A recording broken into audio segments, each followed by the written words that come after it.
ఏందిరా స్వామి, gold loan తీసుకుంటే processing charge అంట, ముందుగా క్లోజ్ చేస్తే ప్రీ క్లోజెస్ ఛార్జెస్ అంట. అదే ఫిక్స్డ్ డిపాజిట్ ఒక ఫ్యూ డేస్ ముందర క్లోజ్ చేస్తే 5,000 ఛార్జెస్ ఉంటాయి. ఈ ప్రీ క్లోజెస్ ఛార్జెస్ ఏంట్రా బాబు అని అనిపిస్తుంటుంది నాకు. సో ఇందిరా బాబు అని చెప్పి చూస్తుంటే, coming to the fixed deposit charges మనం మామూలుగా చేస్తుంటారు, కానీ ఇవన్నీ చెప్పరు. ముందరగా క్లోజ్ చేస్తే ఎంత ఛార్జెస్ వేస్తారని చెప్పి. ఎస్బీఐ చూసుకుంటే సుమారు ఎంత వస్తుంది, ఒక 5 నుంచి మ్యాక్సిమం ఒక 7 వరకు వస్తుంది అంతే, అంతకన్నా ఎక్కువ లేదు. అది కూడా టైం డ్యూరేషన్ ప్రకారం. ఇది ఆన్లైన్ సెర్చ్ చేస్తే దొరికింది.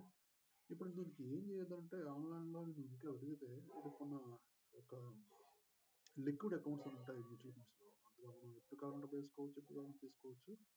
మనం ఇంట్లోన చక్కగా బ్యాంకు కూడా వెళ్ళక్కర్లేదు, అని ఎవరినో బతిమాలక్కర్లేదు. చక్కగా ఈ ప్రాసెస్ ఉంది, స్టార్ట్ చేసాం. Let us see. నాకైతే బాగానే అనిపించింది.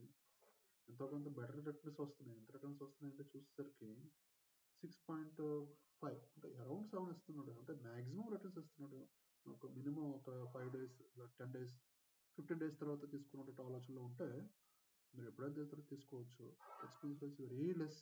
ఓకే, సో ఒకసారి మీరు కూడా చూడండి, ఇది బాగుంటుంది అనిపిస్తుంటే చేయొచ్చు. లేదా ఒకవేళ నేను కూడా కరెక్ట్ వేలో వెళ్తుంటే లైక్ చేయండి అండ్ కామెంట్ చేయండి. Thanks for watching this video.